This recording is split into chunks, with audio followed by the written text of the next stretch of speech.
ആയിക്കോട്ടുകാരെ, നമുക്കിന്ന് വായിലിട്ട വായി നിറച്ച് തേന് വരുന്ന ഒരു തേൻ മിഠായി ഉണ്ടാക്കാം. നമ്മൾ കുട്ടിക്കാലത്തൊക്കെ ഒരുപാട് തിന്നാൻ ആഗ്രഹിച്ചിട്ടുണ്ട്. സ്കൂളിലൊക്കെ പോകുമ്പോൾ 2 പൈസ 3 പൈസയൊക്കെ ആ കാലത്തൊക്കെ തരിക. അതിൽ 1 പൈസ കൊടുത്താൽ ഒരു തേൻ മിഠായി കിട്ടും. അങ്ങനെ ഒരുപാട് തിന്നിട്ടുണ്ട്. ഇപ്പം നമുക്ക് വീട്ടിൽ വെച്ചിട്ട് നമുക്ക് സ്വന്തമായിട്ട് നല്ല സൂപ്പറായിട്ട് സിമ്പിളായിട്ട് ഉണ്ടാക്കാം. അതെങ്ങനെ ഉണ്ടാക്കുക എന്ന് നമുക്കിനി കാണാം.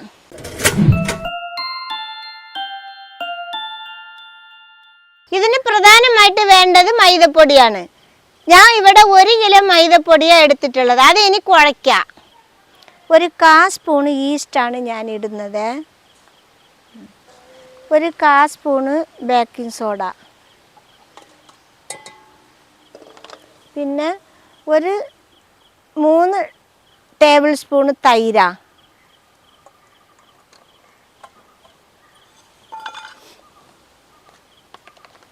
പിന്നെ നമ്മളിടുന്നതേ 1 നുള്ള് കളർ പൊടി.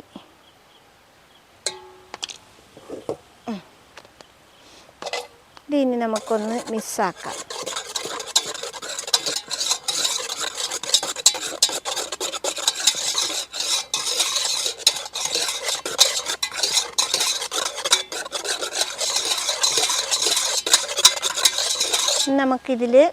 ഇതിലേക്ക് വെള്ളം ഒഴിച്ചു കൊടുക്കാം.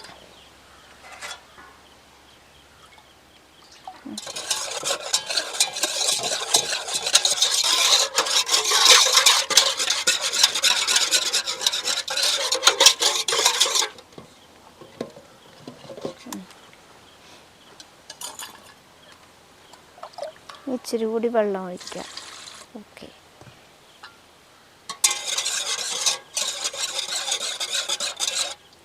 നമുക്കിനി ഈ മൈദപ്പൊടി അതിൽ കൊട്ടാം.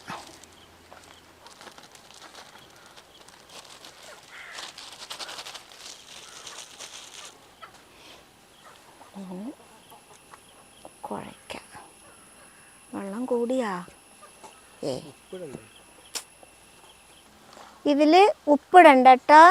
നമ്മൾ ലാസ്റ്റ് ഇതിൽ പഞ്ചസാര പാനിയിലിടുന്നത് കൊണ്ട് ഉപ്പിടേണ്ട ആവശ്യമില്ല. പാകത്തിന് വെള്ളം ഒഴിച്ച് കുഴയ്ക്കുക.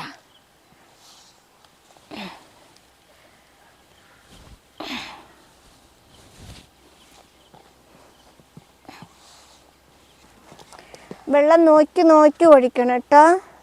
വെള്ളം കൂടിയാൽ തേൻ മിഠായി ആവില്ല.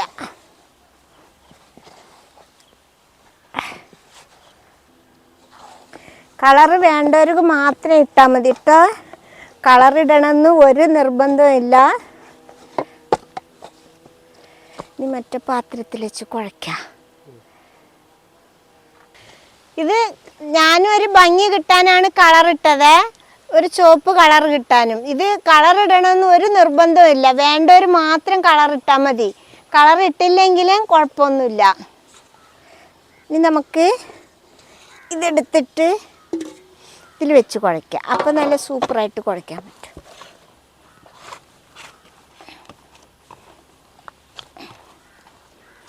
ഇത് കുഴച്ച് കഴിഞ്ഞ് ഇനി ഇത് നമുക്ക് 1 മണിക്കൂർ ഒരു നനഞ്ഞ തുണി കൊണ്ട് മൂടി വെക്കാം.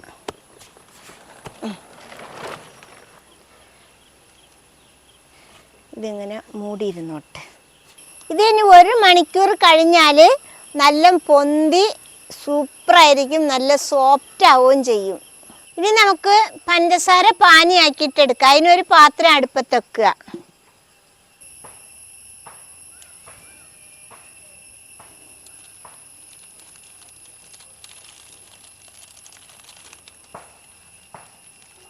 ഞാനിതിന് 1 കിലോ പഞ്ചസാരയാണ് എടുത്തിട്ടുള്ളത്.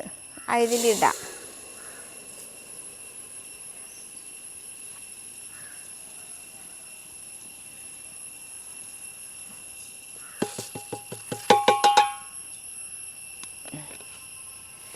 നമുക്കിനി ഇതിലേക്ക് കുറച്ച് വെള്ളം ഒഴിച്ചു കൊടുക്കാം.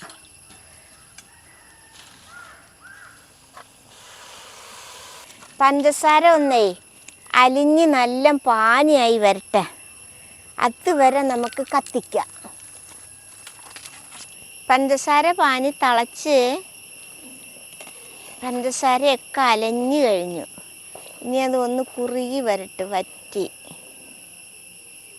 ഈ പഞ്ചസാര പാനി ആയിട്ടുണ്ട്. ഇതിപ്പോൾ പാകം കൂടുതലായ കട്ടിയാവും, പാകം കുറവായ വെള്ളം പോലെ ആവും. അതുകൊണ്ട് കറക്റ്റ് പാകത്തിന് വേണം എടുക്കാൻ. അപ്പോൾ വെള്ളം പോലെ ആവില്ല, കട്ടിയായിട്ടും ആവില്ല. കട്ടിയായിട്ടായാൽ നമുക്കൊന്നും ചെയ്യാൻ പറ്റില്ല, വെള്ളം പോലെ ആയാൽ മധുരം പിടിക്കില്ല. അതുകൊണ്ടാണ് പറയണത് ഒരേ പാകത്തിന് എടുക്കണം പഞ്ചസാര. അപ്പോഴാണ് ഇങ്ങനെ വെക്കുമ്പോൾ ഇങ്ങനെ നമുക്ക് കയ്യിൽ നിന്ന് ഇങ്ങനെ നൂല് പോലെ അങ്ങനെ വരും. പിന്നെ ഇത് ചൂടാറിയതിന് ശേഷം നമ്മളിങ്ങനെ കയ്യിൽ ഒട്ടുമ്പോൾ കയ്യിലിങ്ങനെ നൂല് പോലെ ഇങ്ങനെ വലിഞ്ഞു വരും. ആ പാകത്തിന് വേണം എടുക്കാൻ. പഞ്ചസാര പാനി ആയിട്ടുണ്ട്, നമുക്കിനി ഇറക്കി വെക്കാം. ഇതിനി ഇവിടെ ഇരുന്നോട്ടെ, ഇന്ന് ചൂടാറട്ടെ. വല്ലാതെ ചൂടാറാൻ പാടില്ല, ഒരു ചെറിയ ചൂട് വേണം. അപ്പോഴേ ഇത് നമ്മൾ പൊരിച്ച് അതിലിടുമ്പോൾ ഇത് പിടിക്കുള്ളൂ. അപ്പോൾ ഇനി നമുക്ക് കുഴച്ച് വെച്ച മാവ് ഉരുട്ടിയിട്ട് മുറിച്ചെടുക്കുക. നമ്മുടെ മാവ് വെച്ചിട്ടിപ്പോൾ 1 മണിക്കൂറായി. നമുക്കിനി തുറന്ന് നോക്കാം. ഇപ്പം നമ്മൾ വെച്ചതിനേക്കാളും നല്ല സോഫ്റ്റ് ആയിട്ടുണ്ട് കേട്ടോ. കണ്ടില്ലേ, പുളുപുളുന്ന് നല്ല ഇതല്ലിരിക്കണം. ഒന്നുകൂടി നമുക്ക് കുഴച്ചെടുക്കാം കേട്ടോ. ഒന്നുകൂടി കുഴച്ചാലേ ഈ ഉള്ളിലൊരു ബബിള് പോലെ ഉണ്ടാവും, അത് പോവാൻ.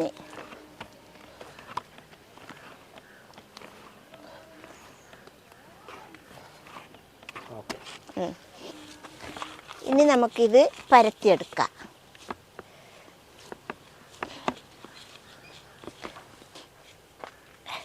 നമ്മൾ കടയിൽ നിന്നൊക്കെ തേൻ മിഠായി വാങ്ങുമ്പോഴേ വല്ലാതെ കളറുണ്ടാവും. ഇത് നമ്മൾ കളറൊന്നും വല്ലാതെ ആക്കിയിട്ടില്ല, ചെറിയൊരു കളർ, ഒരു ഭംഗി കിട്ടാൻ മാത്രമേ കളറാക്കിയിട്ടുള്ളൂ. ഇനിയിപ്പോൾ കളർ ഇടണമെന്ന് നിർബന്ധമൊന്നുമില്ല. ഇനി നമുക്കിത് മുറിച്ചിഞ്ഞെടുക്കാം.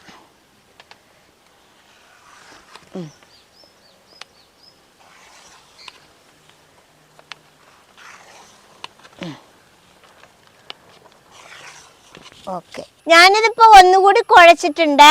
കുഴച്ച് നന്നായിട്ട് പരത്തി മുറിച്ച് വെച്ചിട്ടുണ്ട്. ഇനി നമുക്കിത് ചെറിയ ബോളാക്കി എടുക്കാം. നമുക്കിനി ഇത് എടുത്തിട്ട് ബോൾ പോലെ ആക്കിയെടുക്കാം.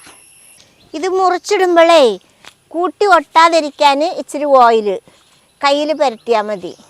എന്നിട്ട് നമുക്കിത് മുറിച്ചെടുക്കാം.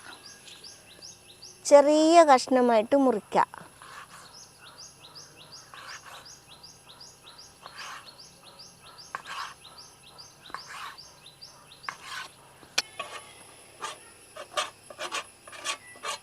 മാവ് നമ്മൾ ചെറിയ കഷ്ണങ്ങളാക്കി എടുത്തിട്ടുണ്ട്. ഇത് നമുക്ക് ചട്ടിയിലിട്ട് പൊരിച്ചങ്ങ് കോരിയെടുക്കാം. ചട്ടി അടുപ്പത്ത് തീ കത്തിക്കാം. ചട്ടി നല്ല ചൂടായിട്ടുണ്ട്. നമുക്കിതിലിനി ഓയിൽ ഒഴിച്ചു കൊടുക്കാം.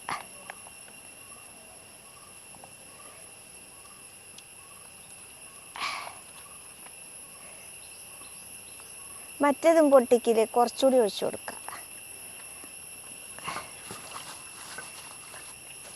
എണ്ണ നന്നായിട്ട് തിളച്ച് വരട്ടെ. എന്നിട്ട് നമുക്കിത് ഇട്ട് കൊടുക്കാം. ഇനി നമുക്കിത് ഇതിലേക്ക് ഇട്ട് കൊടുക്കാം.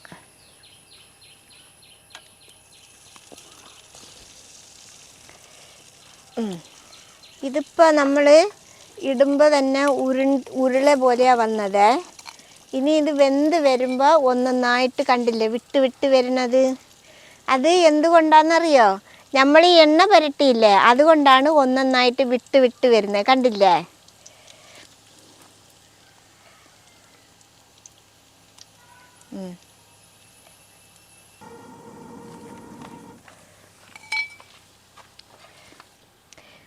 അഥവാ ഒന്ന് ഒട്ടുകയാണെങ്കിൽ ഇതാ ഇങ്ങനെ വെച്ച് കൊടുത്താൽ മതി. പൊന്തി വരുമ്പോഴേ കണ്ടില്ല, അത് വിട്ട്. ചെറിയ തീയിൽ വെച്ച് വറുത്തെടുക്കണം കേട്ടോ. ചെറിയ തീയിൽ വെച്ചില്ലെങ്കിൽ അടി വേകില്ല, മേലെ വേഗം കരിയുകയും ചെയ്യും. ചെറിയ തീയിൽ വെച്ചിട്ട് ഒരു 5 മിനിറ്റ് വേവിച്ചാൽ മതി കേട്ടോ. അപ്പോഴത്തേക്ക് അത് പൊരിഞ്ഞ് വരും. ഇതിപ്പോൾ ഇത് കണ്ടില്ല, ഇങ്ങനെ നെക്കി നോക്കുമ്പോൾ നെങ്ങണില്ല, അപ്പോൾ അതായി എന്നർത്ഥം. നമുക്ക് ഇനി ചൂടോടെ തന്നെ എടുത്തിട്ട് ശർക്കര പാനിയിലങ്ങ് ഇട്ട് കൊടുക്കാം.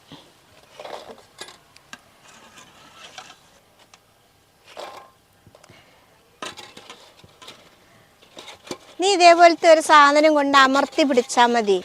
ഇതിങ്ങനെ അമർത്തി ഇങ്ങനെ വെച്ചാൽ മതി. ഒരു 10 മിനിറ്റ് കഴിഞ്ഞെടുക്കുമ്പോൾ തേൻ മിഠായി നിറച്ച് തേനായിട്ടുണ്ടാവും. നമ്മുടെ തേൻ മിഠായി ഇപ്പോൾ തേനൊക്കെ കുടിച്ച് നല്ല സൂപ്പറായിട്ടുണ്ടാവും. നമുക്കിനി ഇത് കോരിയെടുക്കാം. ഇതിങ്ങനെ ഇതിട്ട് കോരിയിട്ടേ കട്ടിയായിട്ടുണ്ട് കേട്ടോ. കട്ടിയായിട്ടിരിക്കുകയാണ്.